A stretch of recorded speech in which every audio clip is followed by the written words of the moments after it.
Amedspor û çanda komünal. Cahit Kırkazak. Amedspor di dawiya sezona 2025-2026 de sezonê bi serkeftî qedand û derket Lîga Süper a Tirkiyeyê.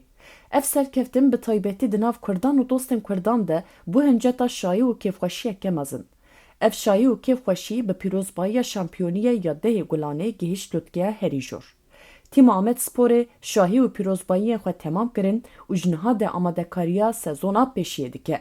Da ku ev serkeftina xwe di Lîga Süper a Tirkiyeyê de jî bidomîne û di lîgê de mayînde bibe. Werziş pirî caran ji aliyê desthilatdaran ve bi awayeke aşkere wekî amûreke pergalîkirina civakê û wekî çekeke siyasî ya domandina hebûna rejîmê tê bikaranîn.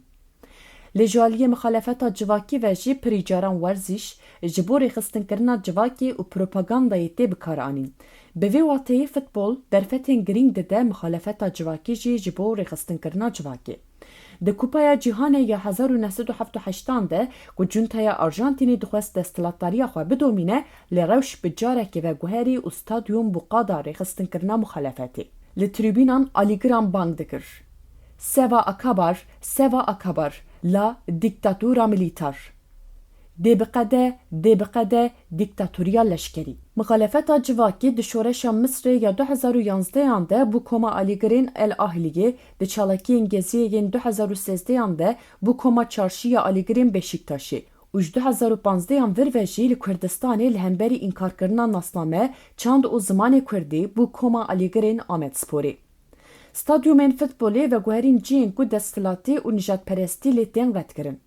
Li Amedspor di heman demê de di warê rêxistinkirina civakê û di birêvebirina civakê de mînak û nimûneyên girîng nîşanî meda. Divê rêxistinkirina civakê bi rêbazên dînamîk bin, ne bi rêbazên statîk. Li gorî pêwistiyên demê û pêwistiyên civakê, li gorî giyanê demê, li gorî guherînên teknolojiyê, li gorî guherînên sosyolojiya civakê û her wekî din, rêbazên rêxistinkirina civaka xwe nûjen bike û li gorî zimanê civakê bi civakê re tekiliyê deyne. Ji hevoka li gorî zimanê civakê ne tenê li gorî devoka civakê bêfêm kirin. Ji hevokê divê hem li gorî devokê civakê, kurmancî, kirmançkî, soranî, goranî, lorî, hem jî li gorî nirxên civakê bi civakê re tekiliyê deyne bêfêm kirin. Me di mînaka alîgirên Amedsporê de ev rêbazan dîtin. Alîgirên Amedsporê bi piranî ciwanan. Ji ber wê jî rêxistinkirina alîgiran li gorî pêwistî û helwesta ciwanan bi rêbazên teknolojiyê û li gorî sosyolojiyê nû hat kirin. Lewma di hemû pêşbirkên ku li Amedê an jî li dema derveyê dihatin lîstin, alîgirên Amedsporê stadyumê tijê dikirin. Di heman demê de zimanê rêxistinê jî zimanê civakê bû. Müzika Kurdî di hemû parvekirinên medya civakî de dihat bikaranîn û müzika ku li stadyumê dihat lîstin jî stranên gelerî, civakî û neteweyî li bi enstrûman û şîroveyên nûjen dihatin lîstin. Bi vê rêbazê nifşên nû bi çand, huner û zimanê gel ve dihat rêxistinkirin û nasnameyeke polîtîk û neteweyî dihat damezrandin. Amedspor di rêvebirinê de jî ji bo rêxistinkirina civaka komünal bingehên baş derxistine holê. Li Amedê meclisên pîşekarî, saziyên demokratîkên civakî, rêxistinên civaka sivîl, revberên herêmî yên hilbijartî, kartsaz, sendîkavan û kesayetên civakî bi helwesta pirrengî ve meclisa şêwirmendiyê pêkanîne. Ev meclis revberiyeke hevkar û hevpar saz kir. Ev rêveberiya ku bi hevkarî û hevpariyê hatiye saz kirin, serkeftinên ku li jor hatine gotin bi cih anîne û Amedspor bi rastî jî kirine tîma gel. Bi vê helwestê Amedspor ne tîma karsazan e, ne tîma komekê ye, ne tîma hizbekê ye û ne jî dûrê nirxên civaka Kurd e. Amedspor rasterast tîma gel e û hemû pêwistiyên xwe jî ji gel û hêza xebata hevpar û hevkar werdigire. Di mînaka Amedsporê de derket holê ku civak bi rêbazek rast û xebatek dilsoz hewil bide ew ê teqez bi ser bikeve. Îro Amedspor destê xwe ne ji saziyên dewletê re, ne ji nûner û revberên desthilatdar re û ne jî ji karsaz û şexsan re vedike. Tîma gel bi alîkariya rêveberiya hevkar û hevpar bi piştgiriya gel ve pêwistiyên xwe bi cih dîne. Ev ceribandina Amedsporê ji bo damezrandina civaka demokratîk a exlaqî û polîtîk mînakek girîng e.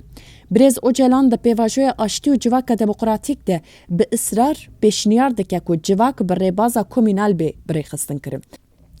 لمقابن دوی واریده هنجی خباتک شینبر لبر دست تونیه. هولدان هنه، کت هیه، خبات هیه، لجبر کو نخشریا بریخستن کرنا جواکی نزلاله انجام جی در ناکوه. دوی همو قادن جواکی و سیویل جرباندن آمد سپوری مینا کوار بگرن. لگوری پیوستیا جواکی، بنرخین جواکی و بزمان جواکی سازی و ریخستنین کومینال بین ساز کرن. کومینا آبوریه جوالیین کارساز، سندیکا و کتکاران و بین ساز کرن. هلبرینک اکولوژیک، هلبرینک اکو مافی کتکاران بن پینکه و پیوستین جواکی جی بگره برچاوان و بوی هولیجی پرسکریکا بیکاری و خزانیه بیچاره سر کرن. کومینا تندرستیه به پیکاتین خواه، کومینا پرورده به پیکاتین خواه، کومینا چانده به پیکاتین خواه، لگوری پیوستین قدروین خواه و پیوستین جواکی بالنرخ و زمان جواکی و بریوبریه که هفکار و هفپار خواه بریخستن بکن. جواکین کومینال لدار بخن و دستین خواجیج دولتی رو نکن. که جواک هول بده اوی تقز بسر بکوه. میناکا آمد سپوری لبر چاوانه.